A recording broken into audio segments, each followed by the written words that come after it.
that's just off the outer edge of the plate to make it 2-2.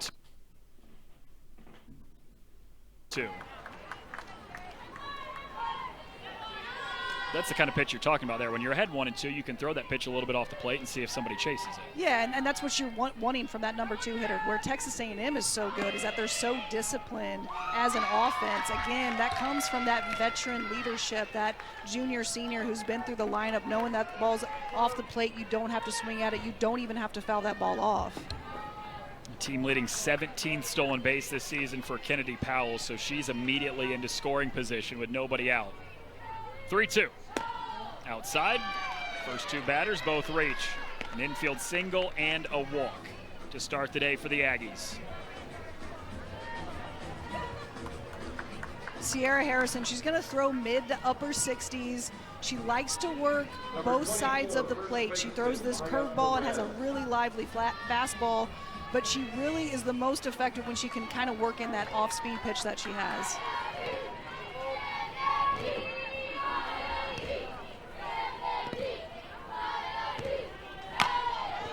Foul tipped back by Maya Perez.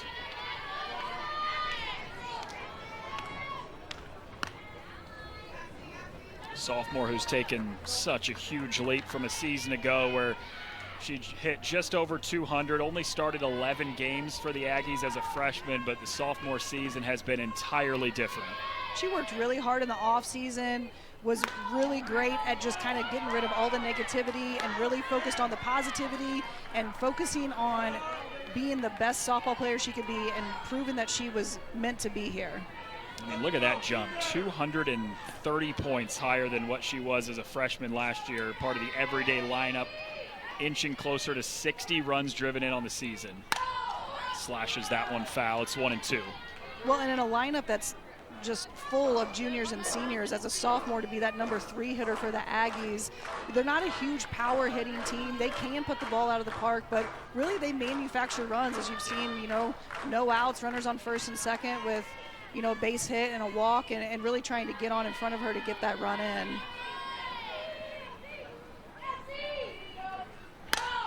Reaches after that one, protects the count, still 1-2.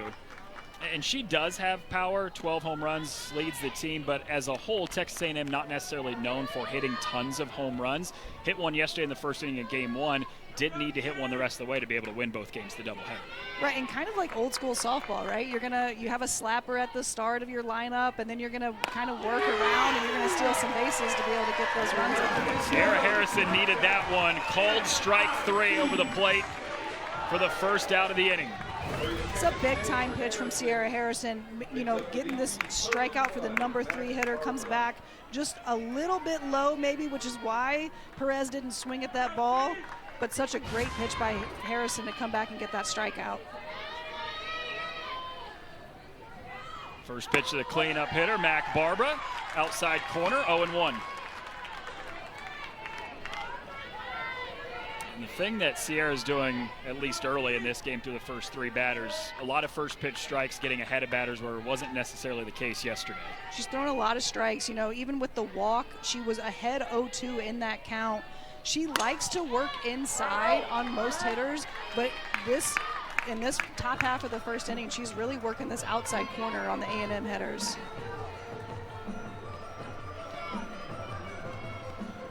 Do you like that as opposed to usually going inside? I think it's a different look for her, which there's a lot of film out now, right? That's what happens when you've been around a little bit, and she pitched against A&M yesterday, didn't see a ton of success, so it's a different look for A&M. They were probably trying to look in on her, so a little bit of a game of chess between the coaches here. That was looped foul by Barbara, stays alive. No balls, 2 strikes. A couple runners on base, 1 out here in the top of the first. For a Texas A&M team that scored at least 1 run in the first inning in both games of yesterday's doubleheader and trying to make it all 3 games of the series.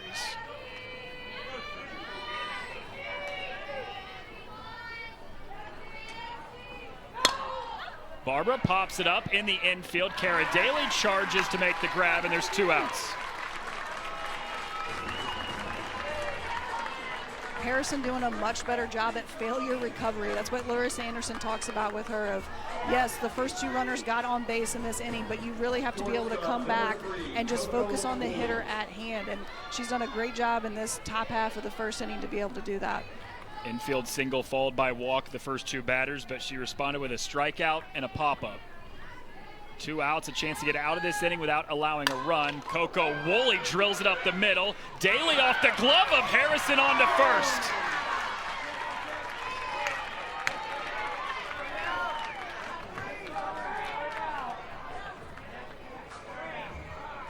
There was a little bit of confusion for a moment. Missouri started trotting off the field. Texas A&M was staying.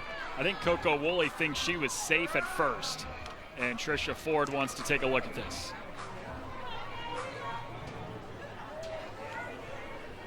Texas A&M is challenging the call of out at first base. This play is under further review. I am a little surprised that Daly didn't just go to second with that ball. Yeah, she did have a play there, certainly.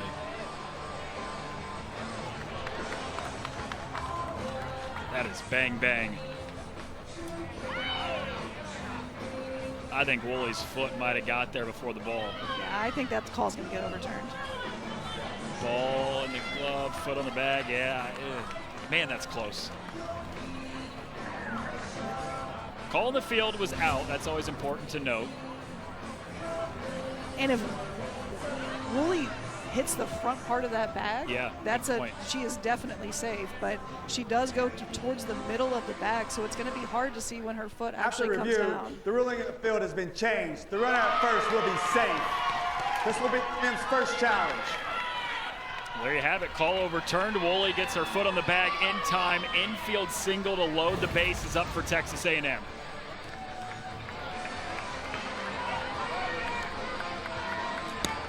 Well, Woolley moves quick down the line. I think Daly had a play at second base. If she makes that play at second base, they're probably out of the inning on that play.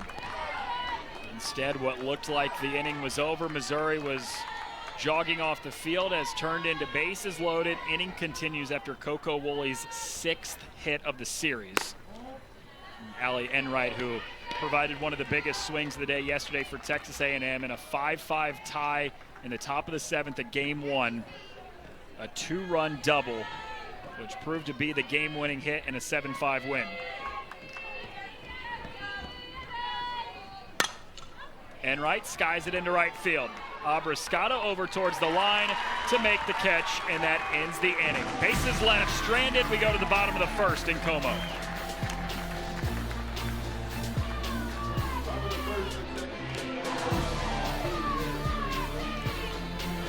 An effective pitcher out there in the circle for A&M with that low ERA.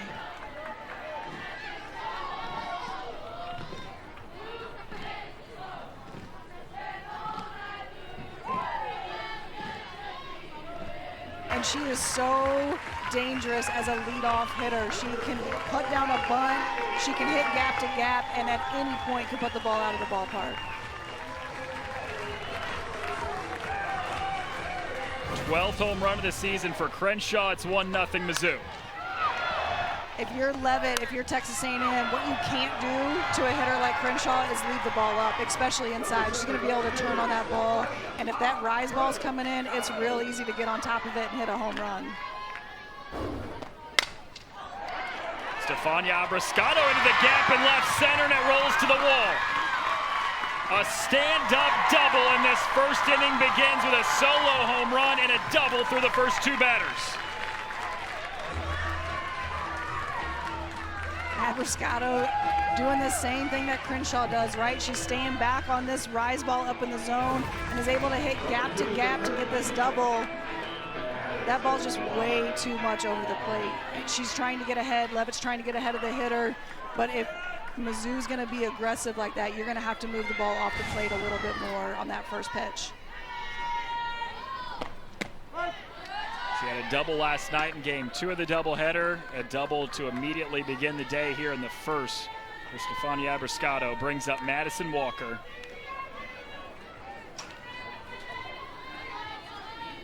Six runs driven in through the first 2, including the grand slam yesterday. in on the hands, pops it up foul territory, and there's Powell who settles underneath it.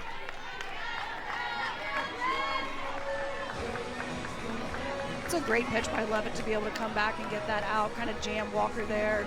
Emily Levitt, she's going to throw mid to upper 60s, but really her changeup is going to be the one that's going to throw Missouri hitters off. They're going to have to learn how to stay back and be comfortable in the box and know that that changeup can come at any time in a count. Even if she has 2 strikes, if it's a full count, she's still going to be able to throw that ball for a strike. Has also developed a drop ball recently. So her first pitch is outside to Taylor Ebbs, the cleanup hitter for Missouri. Well, and really that just changes the eye level for the hitters. You know, she's really a rise ball pitcher, but if she can add in that drop ball, then the hitters are going to really have to stay back and not know that that ball's automatically going to go up. They're going to have to read that spin to see if they can get it, the ball's going down or going up. Ebbs lifts it into left center, a long sprint for Eshte. She makes the grab. There's 2 outs.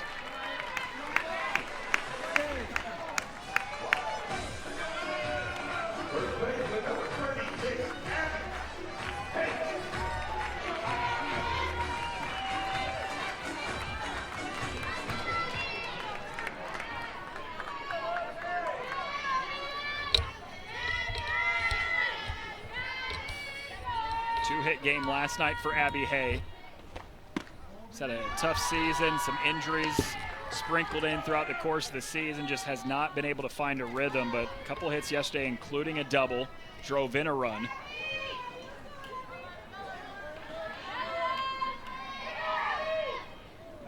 The 1-0. It's inside. 2 balls and no strikes to Abby Hay, who walked 3 times yesterday over the course of the doubleheader. And that's when you know Abby Hay's really getting into a rhythm, right? Her freshman year, she saw a lot of walks. She was able to be patient at the plate. Earlier in the season, when she couldn't really find her rhythm, she was swinging at balls out of the zone, swinging at, you know, balls that she shouldn't be swinging at when she's ahead in the count. So when she's getting walks, that's when you know she's being patient at the plate and is actually seeing the ball a little bit better.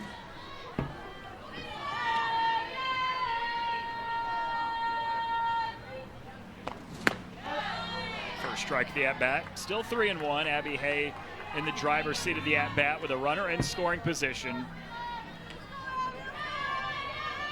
First inning run for Missouri, the first time this series.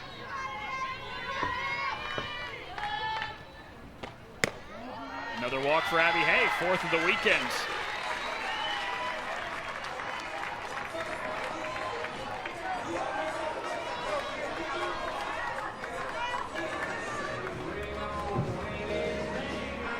Far and away the best start to a first inning Missouri has had this weekend after quickly going 3 up, 3 down in the first 2 games against Emily Kennedy and Sydney Lessentine respectively.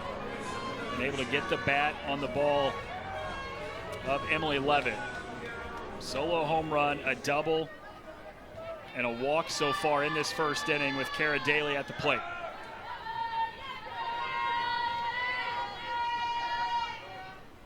Daly clubs it out to left field. That's a no-doubter.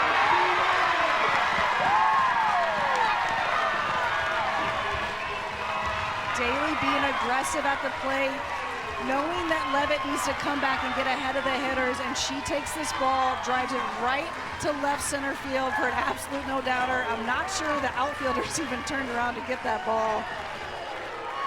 Daly and Crenshaw are the 2 catalysts in this Mizzou lineup, and to have them both hitting home runs in the first inning means a lot of good things for this Tiger lineup.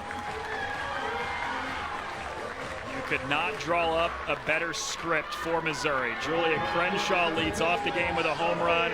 Cara Daly with a 3-run shot for her 10th of the season, and it is 4-0 Missouri.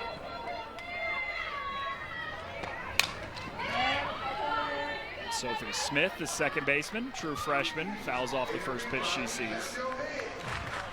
What a welcome sight that's got to be for this Missouri offense, who struggled for, you know, the majority of this weekend, and really you can call it the season as a whole, to jump out 4 runs against the #1 team in the nation.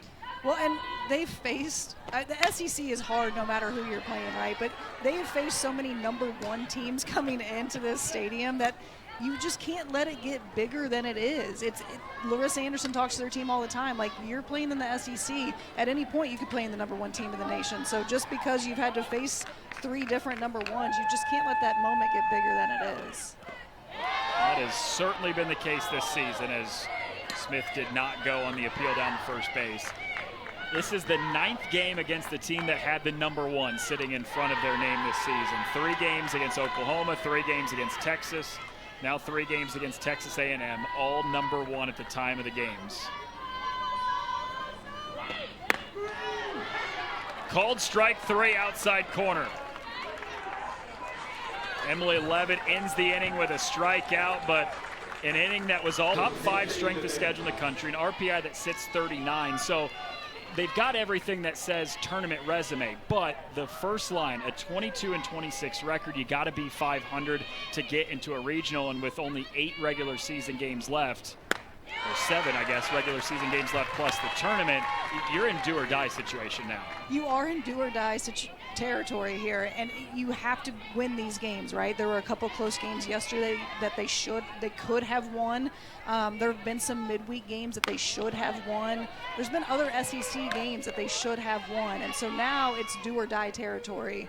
But Larissa Anderson talked earlier in the week, you know, she can't put that pressure on this young of a team, right? It's okay. And once she told them it's okay, the entire Missouri history does not rely on you going to regionals this year. She saw them kind of relax a little bit. KK Dement with a leadoff double as she gets in just underneath the tag of Sophie Smith, and Texas A&M starts with a runner on second, nobody out. This Texas A&M team is so tough at the plate. They're not as powerful as you see a lot of SEC teams, but they're fast and they hit the ball well. So they're going to hit for a high average, and they run the bases so well.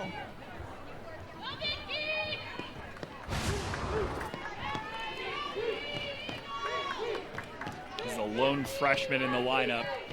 KK Dement with such a junior and senior heavy lineup.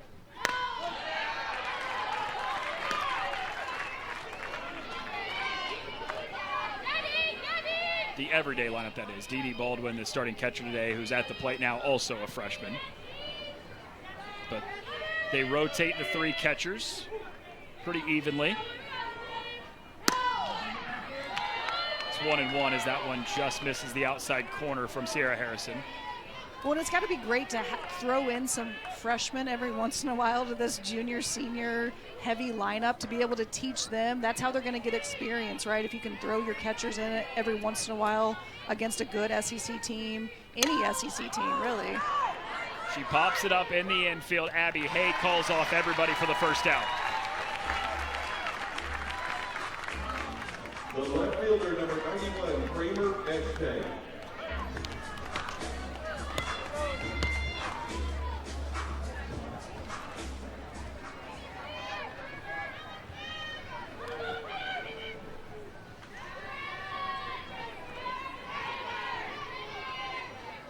First pitch to Kramer Echte, the 9-hole hitter for Texas A&M, who was 0 for 5 with a pair of strikeouts throughout the doubleheader yesterday.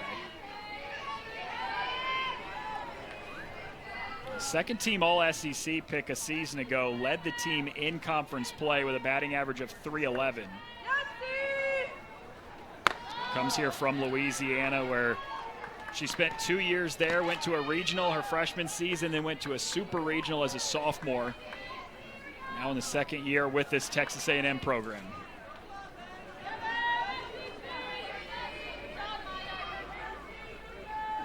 (2-0).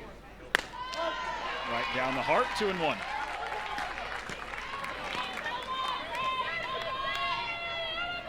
So that's the type of pitch Sierra Harrison can make because she has a 4-0 lead, right? So if you're normally down 2-0 in a count, you're not going to throw that ball belt high right down the middle of the plate, especially against Texas A&M, who's going to be able to hit doubles gap to gap.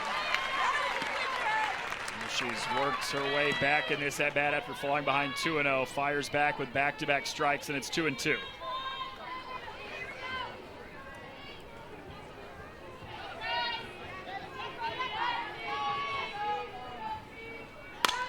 Echte with a roller to short. Daly has trouble, but still has just enough time to get it over there. 2 down.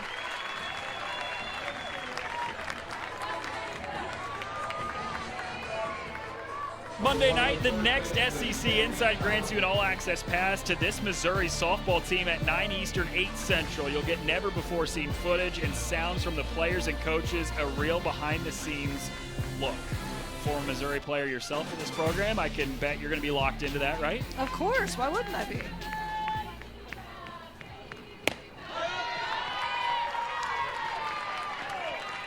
Is the top of the order again for the Aggies. Kennedy Powell with an infield single her first time up and then stole her team-leading 17th base. But was one of 3 that were left stranded on the bases to end the first inning. Cuts through this one, it's 0-2.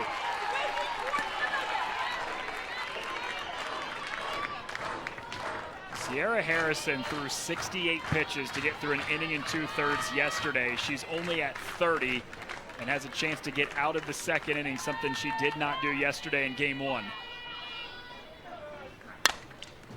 Loops it over to second. Smith with an underhand flip to first.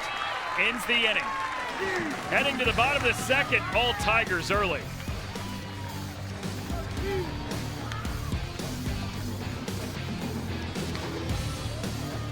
Starter and a Sunday starter, but when you have to play double headers and they go extra innings, that can definitely change how you have to kind of put your lineup together, especially on the pitching side.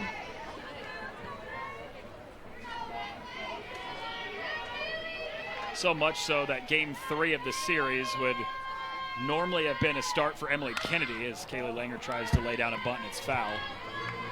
But because she threw 10 innings over the course of the doubleheader yesterday, 7 innings in game 1, 3 innings in relief in game 2 to close it out, they don't go with her today in the start, and Missouri's able to jump all over Texas A&M pitching to begin the game. And that 4-0 lead could be a game changer in this game, right? Texas A&M very good at the plate, does a good job of manufacturing runs, but being down 4-0 changes your mentality at the plate. Kaylee Langer flies out to center field to start. And this is a look back at Sydney Lessentine yesterday, who had all 3 pitches working really well.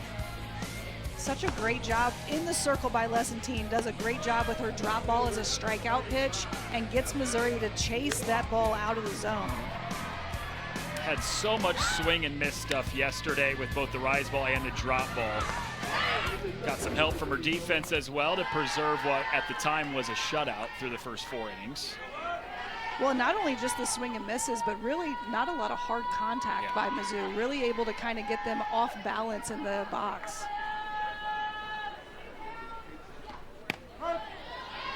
First pitch into Nevaeh Watkins is a strike on the inside corner.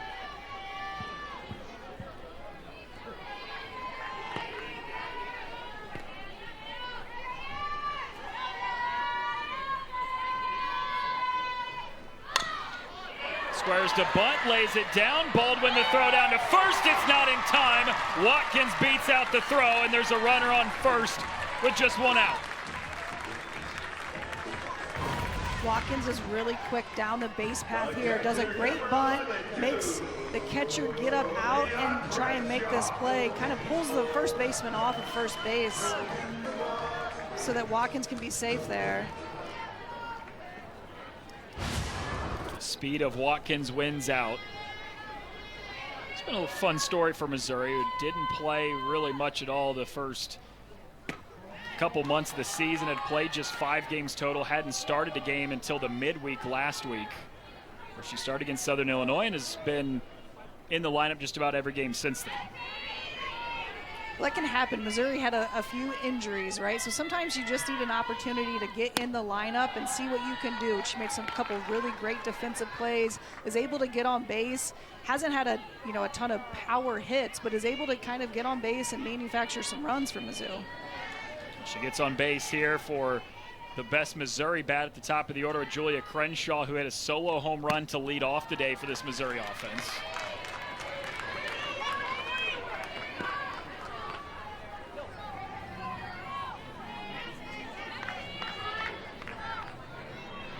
Been battling through a hand injury when she got hit by a pitch in the Mississippi State Series last week. Missed a couple games.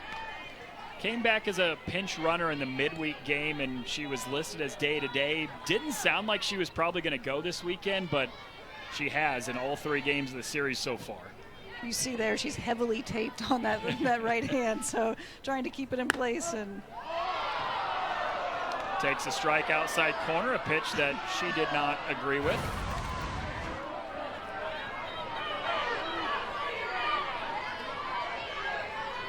I think that ball's a strike. The catcher's not set up for that ball, so I think to the crowd it appears that that ball is outside and up, but that ball is definitely a strike. She earns the walk 1 pitch later.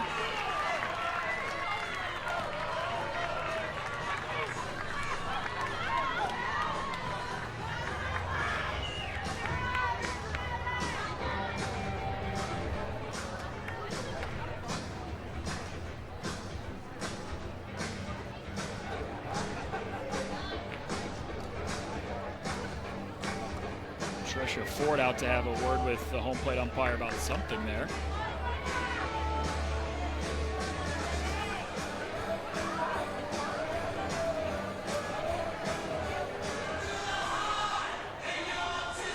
Thought we might see somebody run from the dugout to come out onto the field. Right. Looks like we are good to go. Runners on first and second, 1 out. Stefania Abriscato, who's already doubled and scored a run today, goes after the first pitch and rolls it foul. First base side, 0-1.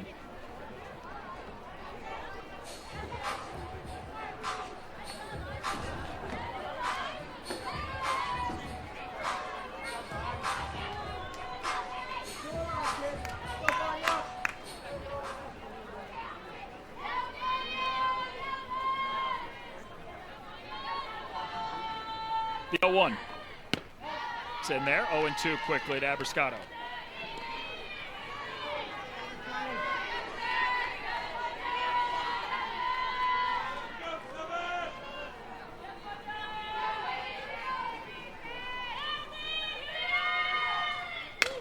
Abriscato bounces it to short. Woolley steps on the bag and turns the double play herself.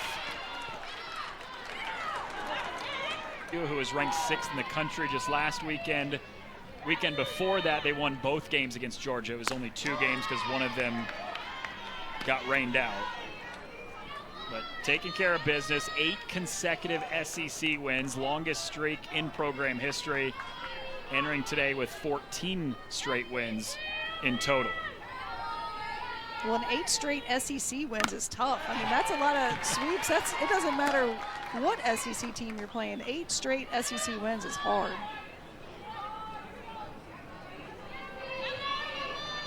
Yeah, 2 here in this series, 3 against LSU, 2 against Georgia, and it dates all the way back to winning Game 3 against Alabama, all the way back on March 23rd.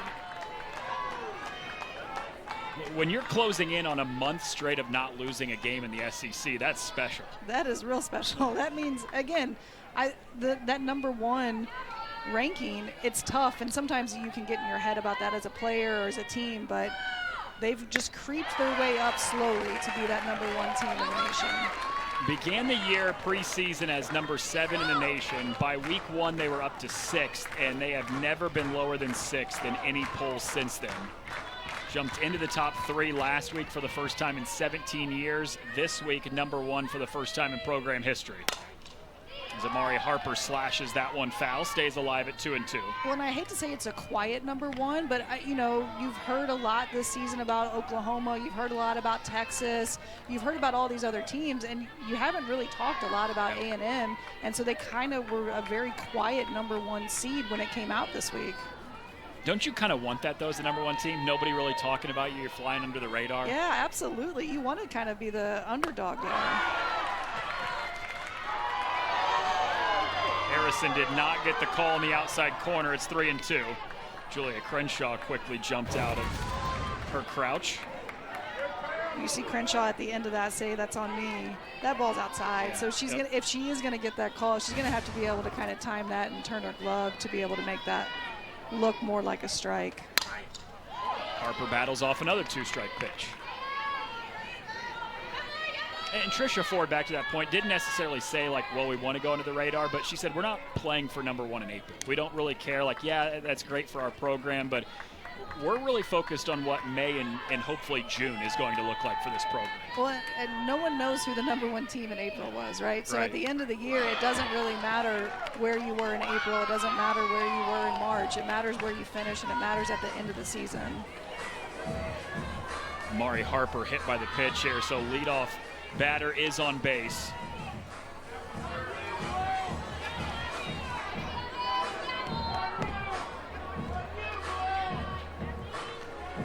Number 24, the first baseman, Maya Perez.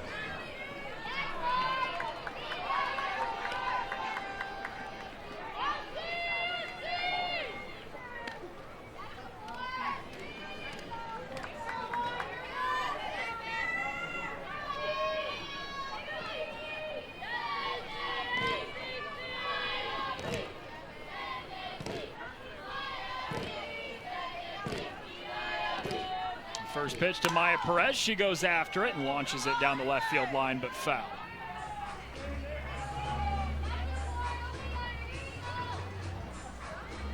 Biggest power bat in this Texas A&M lineup. 12 home runs. She's driven in 57 on the season. Had a couple hits in game 1 yesterday against Sierra Harrison.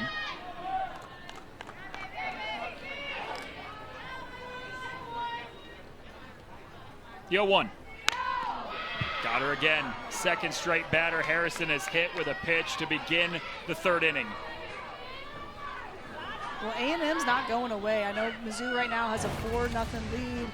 Top of the 3rd. A&M has been relentless in the box against Harrison. They've had runners on base. They're getting walks, they're getting base hits, a couple doubles, but they're not going away quietly.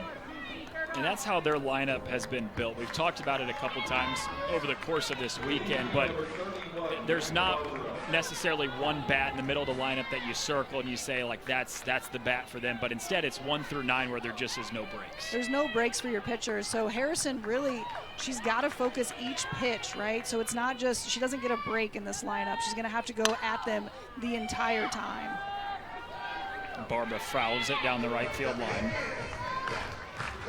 Came up in this same situation yesterday. Runners on 1st and 2nd against Harrison, who's in the circle, and took her yard for a 3-run shot. And here it is.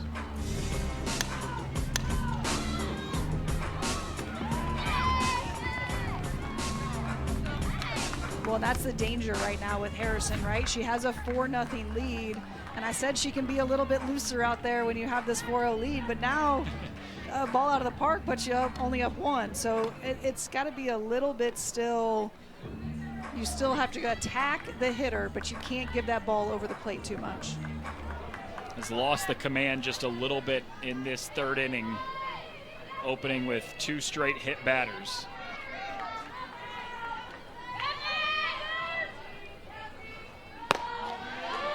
One and one. It's the 2nd time through the lineup for Harrison. So the first time through the lineup, we saw her working outside on most of these A&M hitters. We've seen her try to come inside these first 2 batters, and she's lost a little bit of control, and she's had to hit those. She hit those first 2 batters, so she's really got to gain control of this rise ball, of her curveball, and make sure that she can come inside and not hit the batter. Is that all about just trying to give them a different look from the first time through the order? Well, and I think, yesterday she didn't have a lot of success in the circle, so this time it was a different game plan against these A&M hitters. I'm going to work outside, and then I'm going to work inside because they were waiting on the ball, and now I'm going to have to come inside to see if I can get them jammed.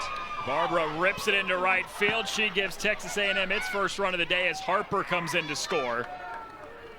4-1 here in the top of the 3rd.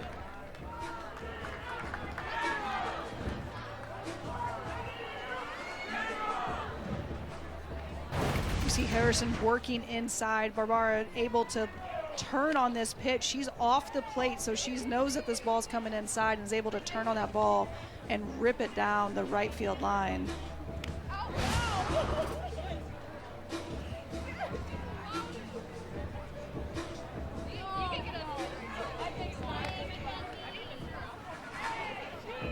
Taking a little extra look at Barbara. Maybe hit the bag wrong or something.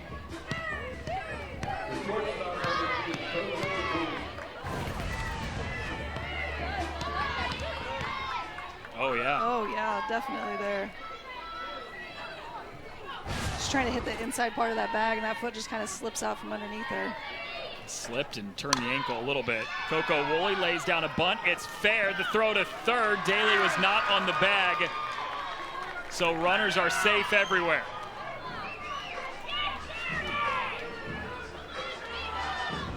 This is a great bunt by Woolley. Crenshaw having to hop out of the box and make that play. We've seen Daly move back and forth between third base and shortstop, so her not being on the bag there, maybe just a little bit of a mental mistake.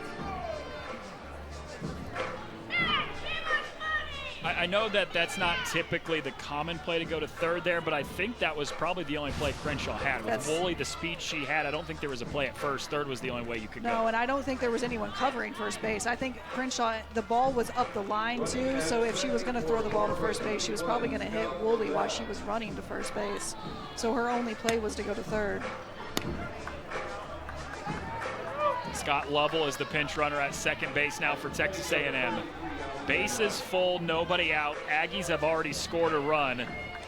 They've got a chance to do some real damage here in the third inning after falling behind 4-0.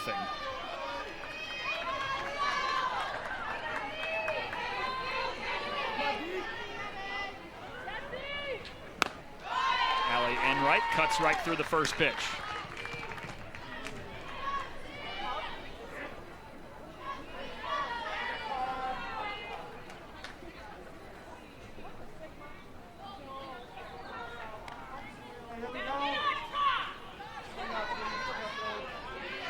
Like Lovell wanted to trade out helmets, I guess. Little helmet change. Yeah, new helmet.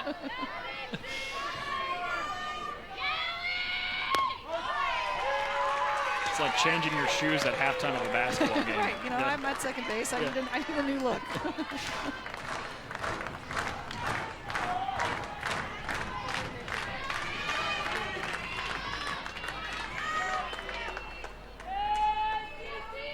The 0-2. Enright tattoos it straight up the middle. Langer's got it. Runners did not tag, so they stayed put. And an important first out in the inning. That is a huge out for Sierra Harrison to get. Bases loaded, nobody out. Perez not tagging at third base. I'm not sure she could have made it home on that ball anyways, but didn't even make an attempt to make Langer kind of force that throw home. Still a big opportunity for Texas A&M. One out, bases full. KK Dement, who already has a double today, wants to go after the first pitch, but whiffs through it.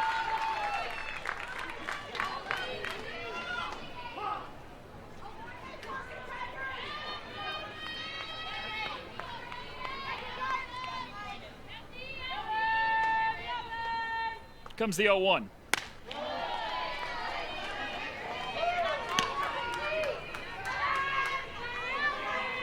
You see Mizzou in right now defensively, not even playing really for a double play there in the middle infield, trying to get that runner at home, knowing how big of an out that is to make sure that they get that out at home. Would you prefer them to play in or play for the double play? I personally, I'm a little shocked that their middle infielders are in. I think that they should be playing back to kind of go for that double play.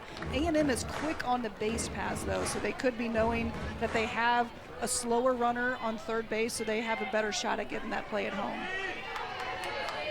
Yeah, Speedy Dement at the plate too. Tough to turn a double play against her.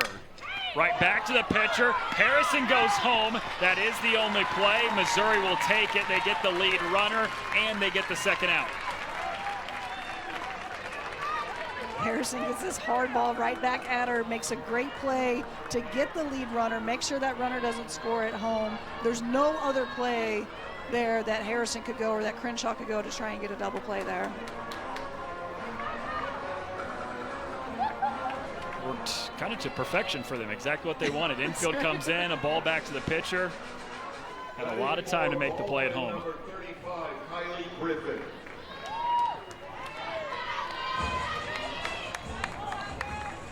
Bases loaded, 2 outs. Texas A&M bringing a pinch hitter to the plate. It's Kylie Griffin, who pinch hit in both games yesterday. In total was 0 for 3 on the day.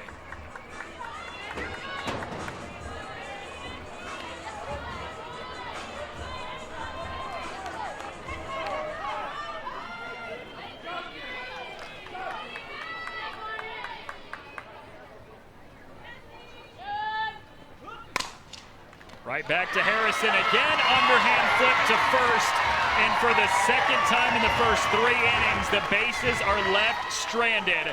We'll chat with Larissa Anderson on the other side with the Tigers up 3. First inning, a solo home run from Julia Crenshaw, a 3-run shot from Kara Daly. Now the offense comes back to the plate with a 4-1 lead. Madison Walker at the plate, who's driven in 6 runs in the series, including a grand slam in game 1, a 2-run single in game 2.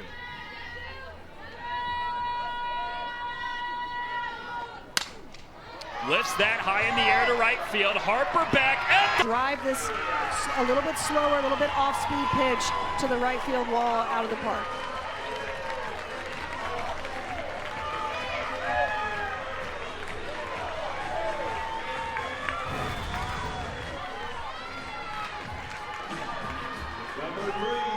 See that pitch just over too much of the plate, right? So as a pitcher, you want to throw strikes. You just cannot miss over the middle of the plate that much. It is so funny how it seems to be right now all or nothing with her. 4 of her last 5 hits have been home runs, like almost half of her hits on the season in total. Actually, 17 of her 36 hits now in the season have been home runs. It is crazy. Well, and you mentioned she had 6 RBIs coming into that at-bat, but she only had 2 hits. Yeah. So, I mean, those are a little bit video game numbers, right? Of like, I'm going to either strike out or I'm going to hit a home run. Well, she's making the most of all of her base hits right now. Taylor Ebbs was hit by a pitch. I think Texas A&M was trying to argue that it hit the bat.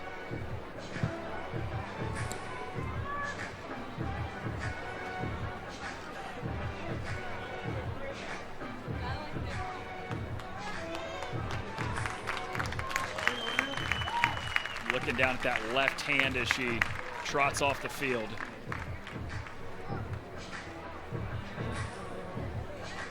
You know that doesn't feel good. No, and I think that's honestly the worst place to get hit, right? Because you can see her, she didn't really turn away from it. She kind of turned into the pitch, and when that hits your hand, there's no protection, there's no nothing, and that's where you see broken bones. That's where you see some injuries.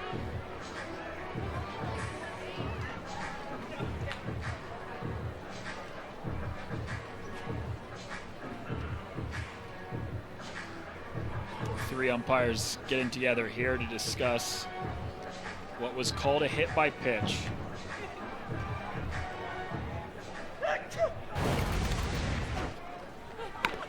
Ooh.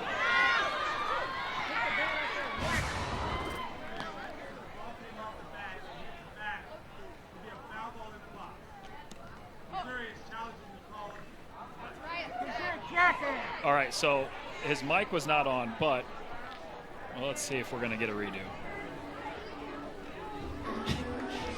Essentially, they're calling it a foul ball, saying that the ball hit the bat in the box, so it's a foul ball, and Missouri is challenging the call, saying that it hit the hand of Taylor Ebbs.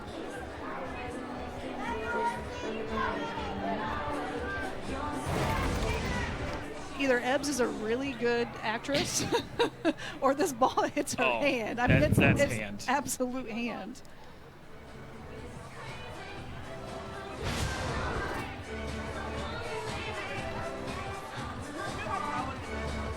Yeah, that's a great job by our crew to get that angle. That very clearly looks like it hits the hand of Taylor Ebbs. I was going to say, the reaction she had, it's hard to fake that reaction. It's hard to fake that reaction, especially coming back into the dugout. You can After tell. review, the ruling on the field has been changed to a hit by pitch. The runner will work first base. All right, so the sequence of that was hit by pitch, foul ball, hit by pitch. Ultimately, Ebbs, who I think is going to be replaced by a pinch runner. Yes, Danielle Blackston's trotting out to first base. All of that to say there's a runner on first for Missouri. And I think if I'm Texas A&M, I would definitely argue that call with how it sounded. I agree. It sounded like it hit the bat, but I think that's just how hard it hit her hand. Yep, I was with you. Live, I thought that it was a foul ball, and I was kind of surprised by the hit by pitch call, but then we got a couple of those looks, and yeah, it clearly hits the hand, but it did sound like the bat, didn't it? Which, that's not good. Which if you're Coach Anderson, now you're worried about another player being hurt with her hand. Man, that does not sound good. Listen, I have 3 sons who play baseball, and every time I watch someone get hit like that, I go home and yell at them about how you turn into a pitch that's inside. And Missouri has had it happen to 2 of their better players. Crenshaw and Daly have had hand injuries based on how they have that ball hitting their hand at the plate. Good teaching moment for kids at home, huh? Hay squares around to bunt. Pickoff throw back to first is just a little bit late.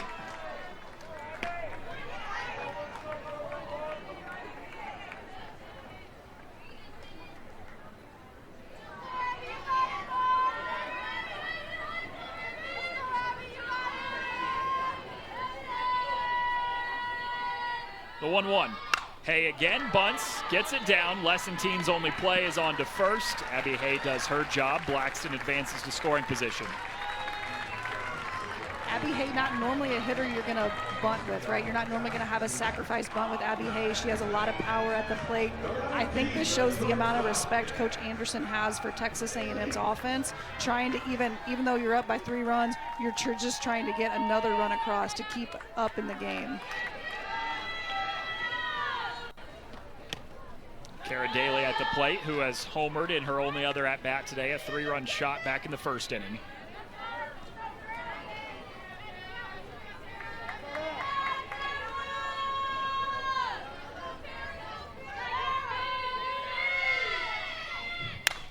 Turns on one, rips it down the left field line, and this one hops the wall.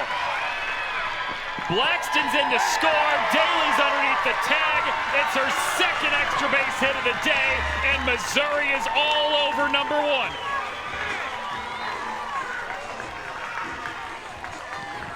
Daly clearly seeing the ball so well at the plate today. Turns on this ball, drives it right down the left field line. Almost gets thrown out at second base, but has a great slide to be on the inside part of that. You can tell she's seeing the ball well. She's turning on pitches that are inside. She's going with balls that are away. So she is definitely feeling it at the plate. High fives from Mom. 2 hits, a 4 RBI day, and we're only in the 3rd inning for Cara Daly.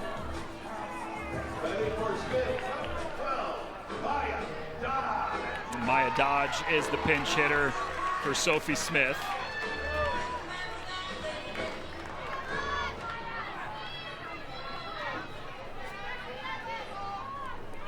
Dodge pinch hit in both games yesterday, 0 for 2 in total. You bring up a great point, though, the small ball, and you're thinking, well, do you really need small ball when you're up 5-1? But it kind of shows how important every run is when you're playing Texas A&M. Well, in A&M, they're relentless in their comebacks. They never give up, and again, it's a sign of a really good veteran lineup. They're always going to be able to come back, and Larissa Anderson knowing that, and knowing that she has to just keep putting it on them every single inning that she can. It worked out well. They got the sacrifice bunt, runner in scoring position. Blackston comes in to score on the double from Daly. And now Dodge has a chance with a runner in scoring position, a 2-1 count. Former Missouri Valley Conference Player of the Year 2 years ago at Northern Iowa.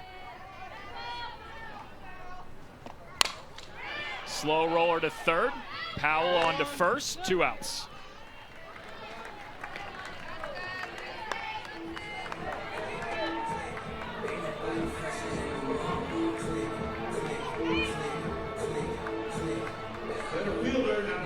Good play by Powell at third base there to keep Daly at second base, making sure she's not coming off too far. Has plenty of time to get that out at first base.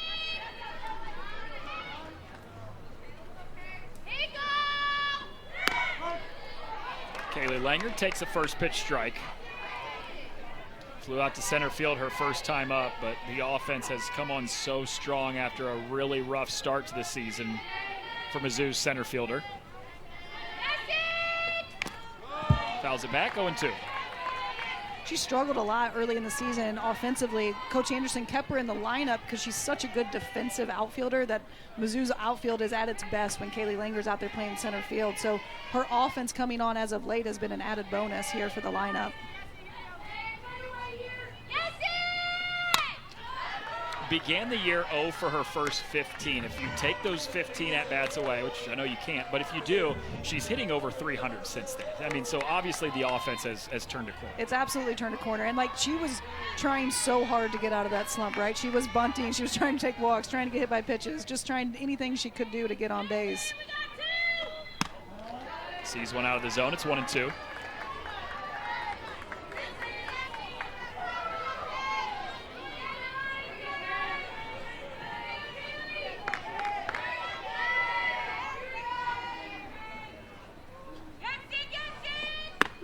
Called strike 3. That ends the inning, but Missouri able to tack on 2 day yesterday. Only went an inning and 2/3, but she's gone through 3 today, has allowed just 1 Texas A&M run. And she starts the first inning with a pitch outside of the zone to Kramer Eschde, the 9-hole hitter for Texas A&M. Harrison was so effective those first 2 innings. Gave up a run in that 3rd, but really when she gets ahead of the hitter, she's able then to kind of, use some throwaway pitches where she can get them to chase. And even if it's not a swing and a miss, it's not solid contact on the ball.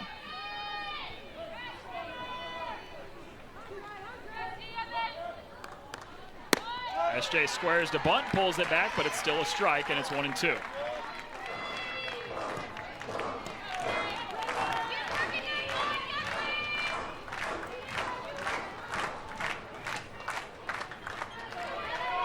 Four-run first, a 2-run third for Missouri has them up 5 on the #1 team in the country, looking for their 2nd win of the season against #1. Took down then at the time #1 Oklahoma when the Sooners were 28-0 at the time. A game you were here for. I was here. Mizzou was able to get the win. And again, they had Texas at #1 a couple weekends ago. They've been able to have some really good games against #1 teams. Walker with a backhand diving stop at the throw from her knees pulls Abby Hay off the bag, and it's an infield single for Kramer Eschde. Eschde so quick down the line. You see Walker playing off the line a little bit, trying to protect that 5-6 hole, and Eschde's just so quick down the line. That's a tough play to make. First hit of this series for Kramer Eschde, who opened 0 for 6, but a leadoff single as Texas A&M tries to piece together something with the top of the order. And Larissa Anderson comes out. Sierra Harrison hands off the ball after 3+ innings of work today. And it appears that Marissa McCann is trotting out from the bullpen to take the ball. McCann will make an appearance in all 3 games of the series now with Missouri up 6-1.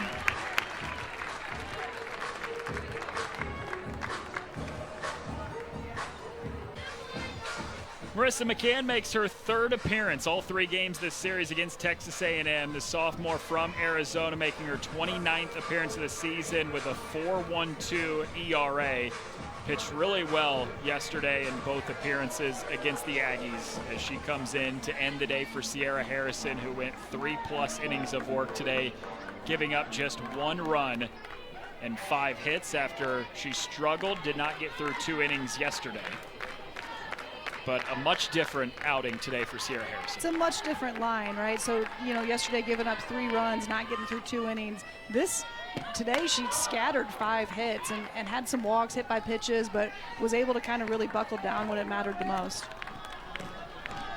It's given her team a 6-1 lead in the 4th inning with Marissa McCann entering the game. She came in game 1 for Harrison, pitched really well through 4 2/3 innings. The line ends up saying 4 runs that she gave up yesterday, but only 1 run in the first 4 innings, and the inning kind of spiraled in the 7th because of really some miscues from the defense behind her. Well, and maybe not errors, right, but maybe some more mental errors, right. So that's going to show as an earned run, but really knowing that she was pitching really well. First batter she faces today, though, she hits Kennedy Powell, and Texas A&M has 2 runners on base.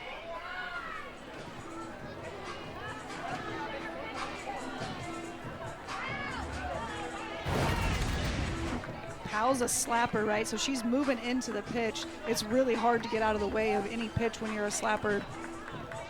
And you see that ball come up and in on her. Tricia Ford out to make sure her 3rd baseman's all right. Second time she's been hit by a pitch in this series.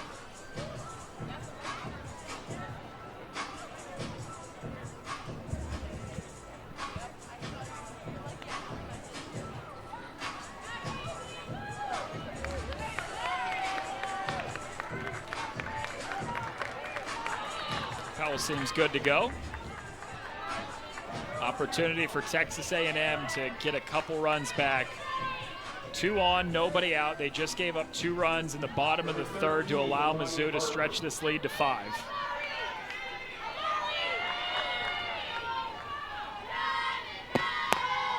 Mari Harper at the plate, game-winning home run in the 9th inning of Game 2 last night.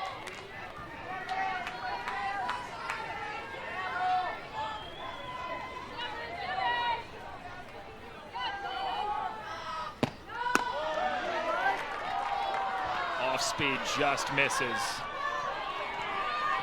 2-0.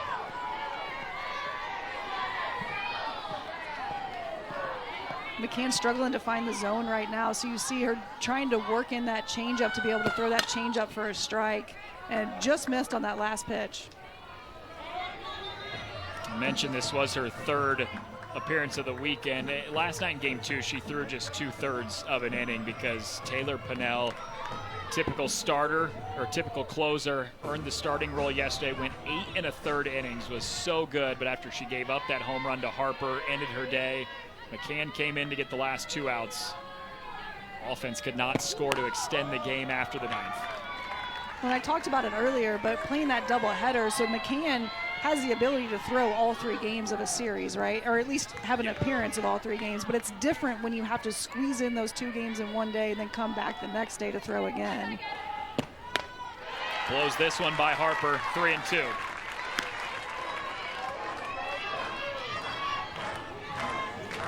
Yeah, in total, she only threw 5 1/3 innings.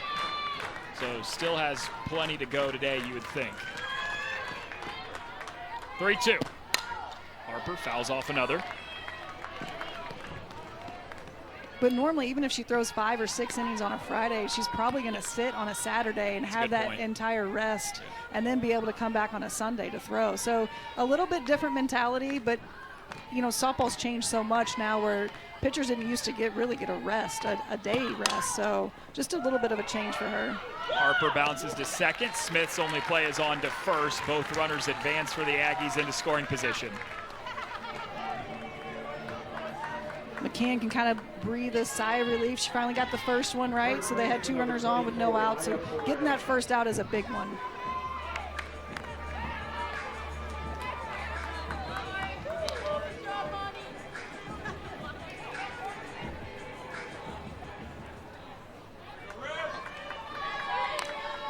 And because you've built this lead, if you allow a run, maybe 2, not the end of the world right now for Missouri. Not that you want to give up the runs, but it's one of those things you can manage them. You can manage 1 or 2, right? But the last thing you want to do against this A&M offense is kind of let them creep back in it, let them hang around too long, and then you're going to be in trouble in the bottom half of this game. Entire infield in the circle with Larissa Anderson coming out as well.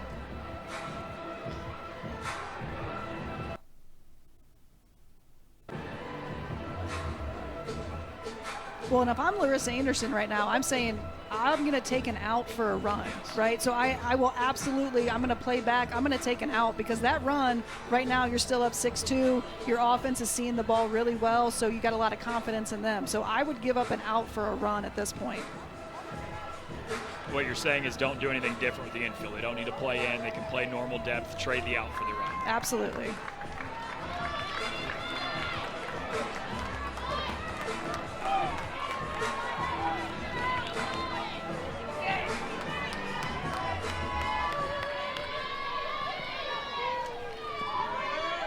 It is Maya Perez at the plate. That's who you want in a situation like this if you're Texas A&M. Team leader in home runs and RBIs. First pitch strike, outside corner from Marissa McCann, 0-1. Well, and with Perez having a lot more power, that's why you want your middle infield to be able to play back, right? You want to keep the ball on the infield. Even if you can't make an out, you want to make sure that you keep the ball on the infield. Bouncer back to McCann. Looks off the runner at third, throws to first. That was perfectly done by Marissa McCann. That's a huge defensive play by Marissa McCann there. Looking the runner back to third. Not making the throw over there, but making sure she gets the out at first base with Perez.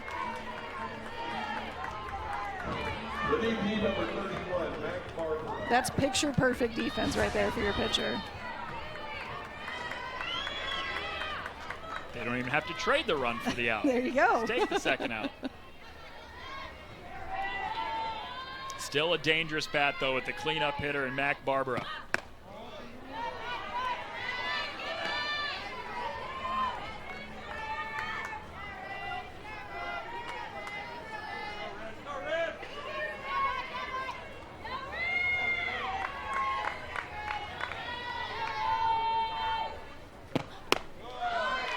Barbara has driven in at least one run in all 3 games this weekend. An RBI single earlier in this game. 3-run home run in game 1 yesterday.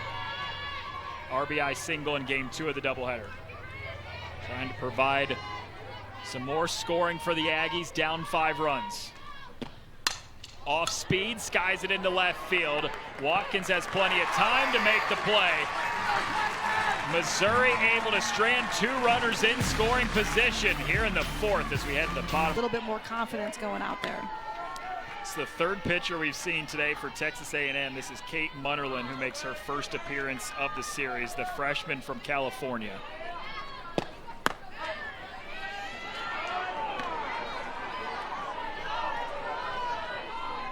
Tenth appearance of the season, a 2.19 ERA.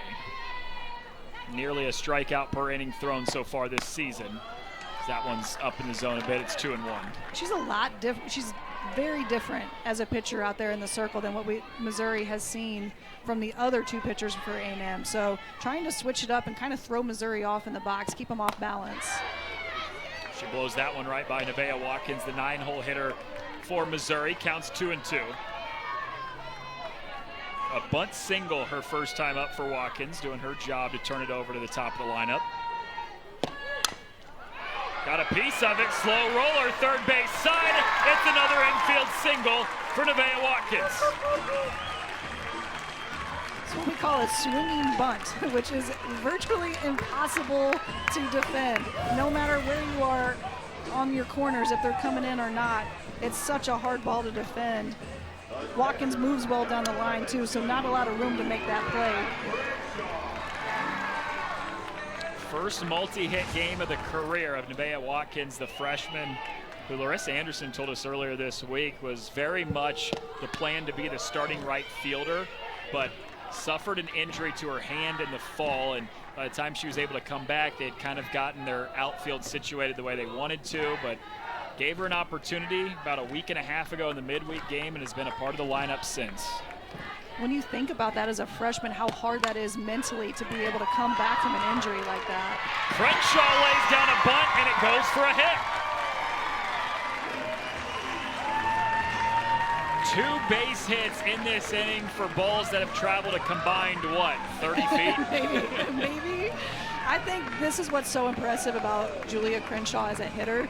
She starts the game, first pitch swinging with a home run, and then can come back and get a bunt single in the 4th inning. Like, that is such an impressive aspect of her as a hitter, right? So she doesn't just have to hit the ball out of the park. She can hit gap to gap, but she's so quick down the line, which you wouldn't normally think she would be. But I just think being able to hit a home run and get a base hit on a bunt in the same game is so impressive.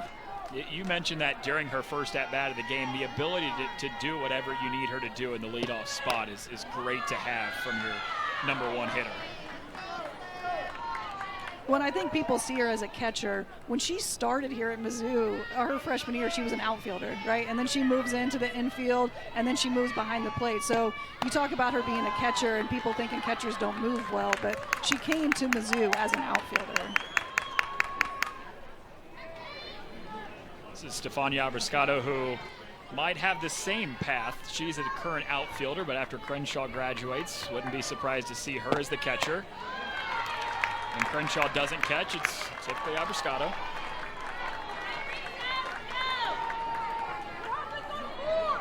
Well, maybe the opposite. Abriscato came in as a catcher Yeah. and then had to move to outfield because her bat was so good. You had to have her in the lineup, so had to find a spot defensively for her to go.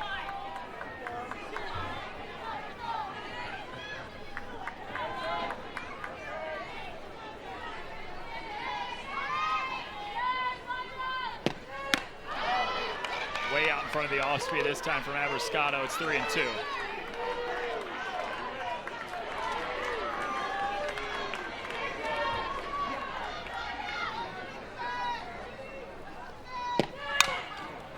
Rolls it foul, first base side. Bottom of the fourth, Missouri up 5 runs on the #1 team in the country. Chance here to add more. 2 on, nobody out after an infield single and a bunt single to start this inning. Got her in front of it again. Strike 3 as Abriscato cuts through it.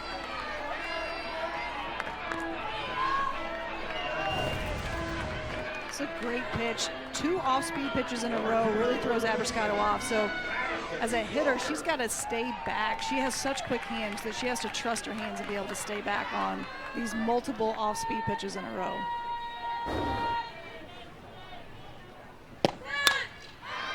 Madison Walker loops it up in the infield. Woolley, the shortstop, calls off everybody, and there are 2 quick outs after allowing the first 2 to reach. Number 3, designated player, Taylor Ebbs.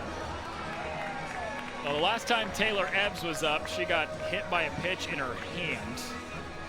Was taken out of the game for a pinch runner, but she re-enters and will be at the plate again. I thought we might see some tape on that hand when she came back out the second time around, but maybe just a little stinger.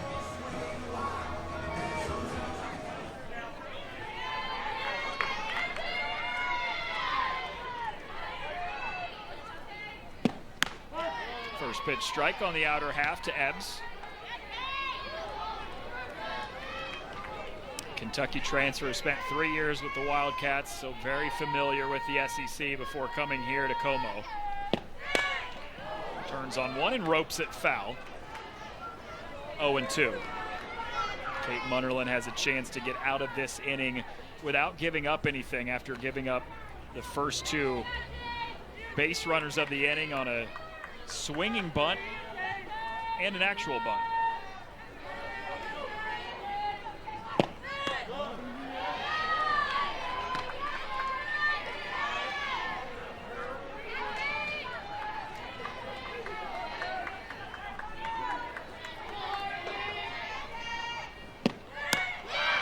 Swing and a miss.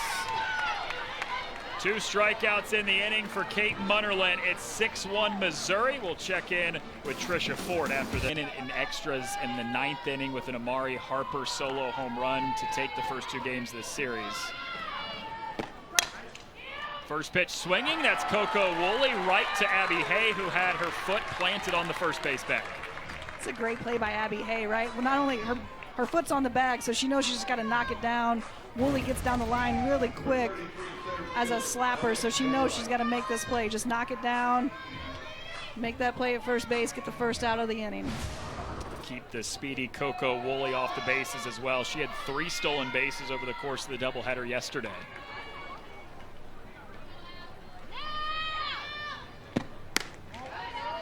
And back to that point about close games, we even talked about this at the very beginning of the show today, but 12-3 in games decided by 2 runs or fewer. When you're the #1 team in the country, when you have aspirations of going to Oklahoma City, like this team clearly does, you have to win a lot of games that way. You have to win the close ones, and I think that's been a huge difference between Mizzou's year and Texas A&M's year. Mizzou has played a lot of really close games against the #1 teams in the nation, top 10 teams in the nation, and haven't been able to have that big hit when they needed it with runners in scoring position. Texas A&M, on the other hand, this veteran lineup is able to make those plays and get those big hits when they need them. Allie Enright lifts it high in the air to right field. Abriscato's there. 2 quick outs in the top of the 5th.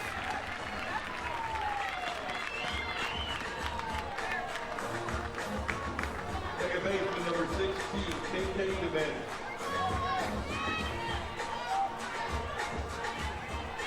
2 big outs by Marissa McCann, able to come back after struggling to find the strike zone when she first came out in the 4th inning, able to kind of settle down in the circle there, get 2 big outs for those first 2. This is her first full inning of work. She came in relief last inning of Sierra Harrison. She was the one that recorded all 3 outs, so she threw the full inning. The first time that she started the inning in the circle, and has, like you said, settled down, retired 5 consecutive, and the changeup gets KK Dement way out in front. McCann's changeup can be deadly, so you can tell when she is really feeling it out there in the circle when she can throw that changeup for a strike. The confidence, too, has been a lot higher the last couple of weeks. She added a drop ball about 3 weeks ago during the Ole Miss series. It was the first time she threw it in a game. That changeup is much improved, and you can see that she believes in it a little bit more, too. Which is a little crazy to think that you're adding pitches in the middle of a season, right? So to be able to do that and be able to throw it effectively in a game shows you just how hard she's working even when they're not playing games, right? So still adding to her pitch count or still adding to her pitches and being able to throw it with some confidence. A couple weeks ago, Larissa Anderson was telling us how Marissa will come out and maybe on a Friday not throw her best, but then comes back to coach and says, hey, I can beat this team. And then she goes out on the Sunday typically and pitches much better. Dement pops it up, right side. Abby Hay runs out of room, and it just crawls out of play. You kind of have to have that mentality as a pitcher, right? You can't worry about what happened on the last pitch, the last inning, whatever it is. You got to be able to go back out and be like, I know I can strike this girl out. I know I can get her to pop up. And if you have that confidence and your coach has that confidence in you to be able to put you back out in the circle.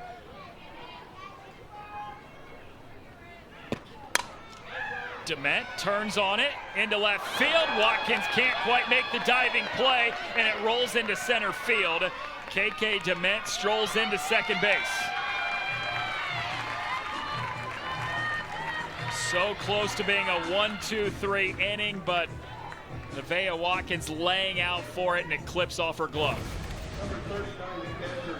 Watkins so close to making this play, hits her glove, doesn't have the full reach there to make that play. What makes that an okay ball to dive on is she's moving towards the center fielder, so she knows she has someone backing up that play. If she's diving towards the line, there's no one there to back her up. So in a game like this where you're ahead by 5 runs, that's a great play to try and make deep into the hole. KK Dement's second double of the afternoon has a runner in scoring position for the Aggies. D.D. Baldwin, the catcher, at the plate. Popped up her first time, was pinch hit for the most recent time through the lineup. She re-enters and faces a 1-1 count.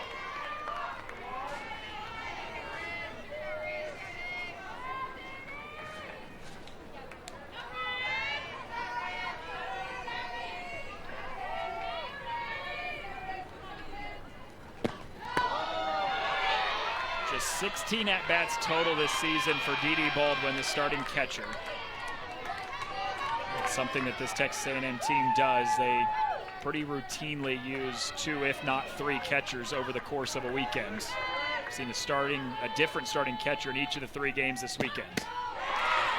Marissa McCann blows it right by her, 2-2.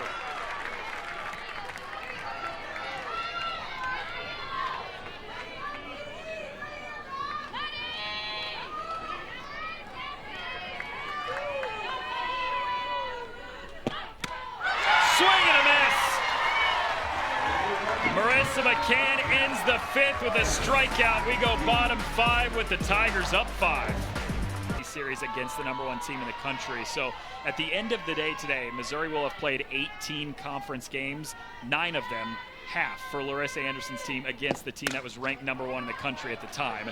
Abby Hay bounces to second. KK Dement over to first. 1 quick out. And she said, listen, they beat Oklahoma when the Sooners were #1 at the time. They were 28-0 during that game. Then against Texas, the Longhorns swept Missouri, but one game that was a 1-run game and one that went to extra innings. They were very much in it against Texas as well. Yeah, they've been competitive every single time they've come out against the #1 team, minus that first game against Oklahoma where they were run ruled. But they've been competitive, and Larissa Anderson trying to coach her young team through this of like, they're coming into our place. Like, we can't let this moment get bigger than it is, and we just have to kind of play loose and relaxed and do what you can do to beat this #1 team. Kara Daly rolls one to short. 2 up, 2 down here in the 5th. This series has been no different. It took a 7th inning comeback for Texas A&M in Game 1 when they scored 3 runs to win it 7-5. Took extra innings last night, a 4-3 game that took 9 innings. That's a lot of softball in one day. Yeah, 16 innings.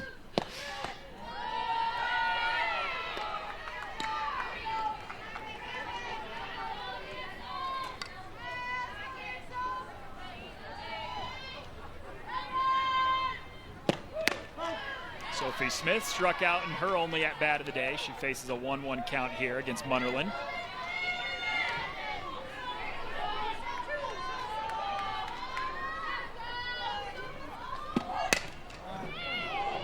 Shot right into the Texas A&M dugout.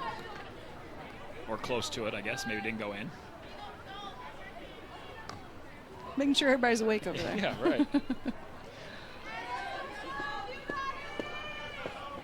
Munnerlyn allowed the first 2 batters she faced to reach base, but since then she's retired 5 in a row, a chance to make it 6 straight and a 3-up, 3-down inning.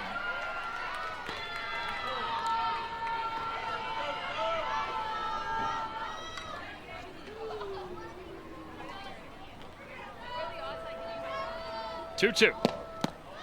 It's in the dirt, 3-2.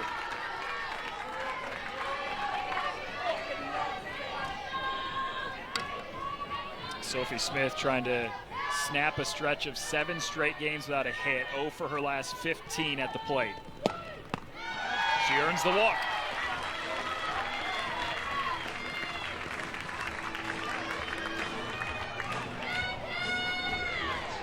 The center fielder, number 99, Anger.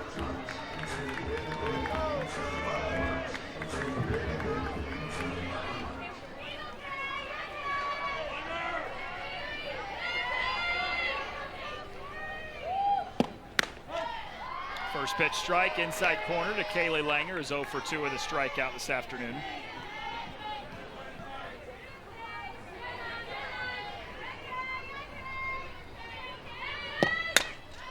Cracks one deep. At the past couple games.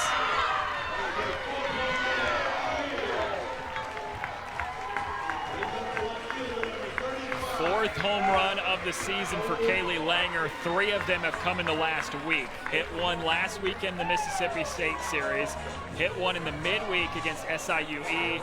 Now has hit one today against the #1 team in the nation, Texas A&M.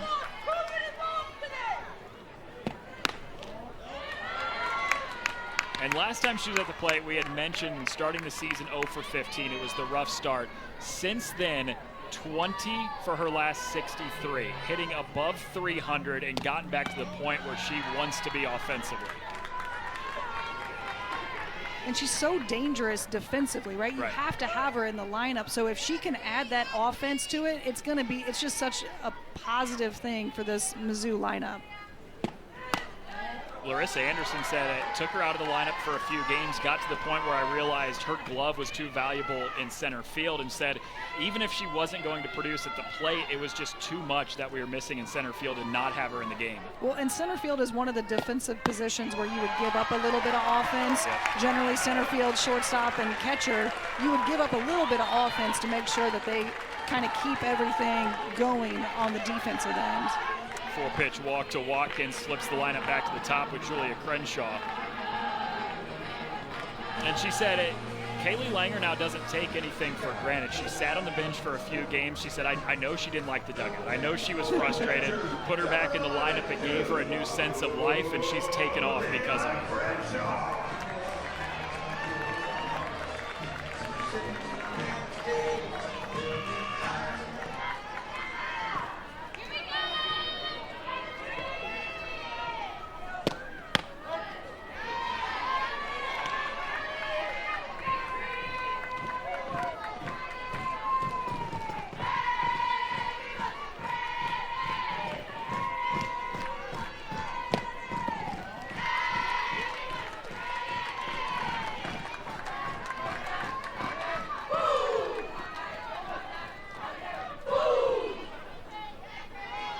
1-1 count to Julia Crenshaw, who has a pair of base hits today, including a home run to start the day. Takes one high and tight there, 2-1.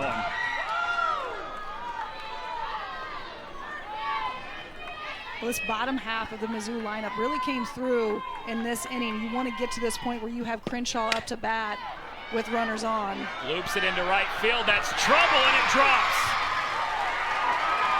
Julia Crenshaw's third hit of the day allows this inning to continue. Well, you see Watkins there kind of holds up. You have 2 outs. As a base runner, 1, you have to know the situation, and 2, with Crenshaw up with 2 outs, you got to be running on that pitch to make sure Watkins should be at third base right now.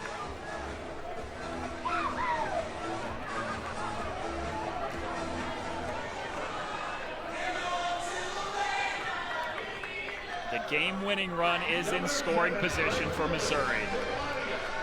Run rule goes into effect after 5 innings, so 1 more run scores, and the Tigers win it here at home. Stefania Abriscato at the plate. It's 0-1.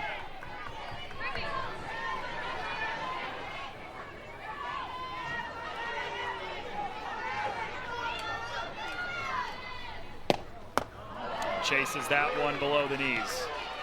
It's a tough sequence, Ashley. One right down the heart, you let go by, then you chase one that's not in the zone. Well, and you saw Abriscato's reaction to letting that first pitch go, knowing that she could have absolutely destroyed that ball. Through the hook. Hit through the right-hand side.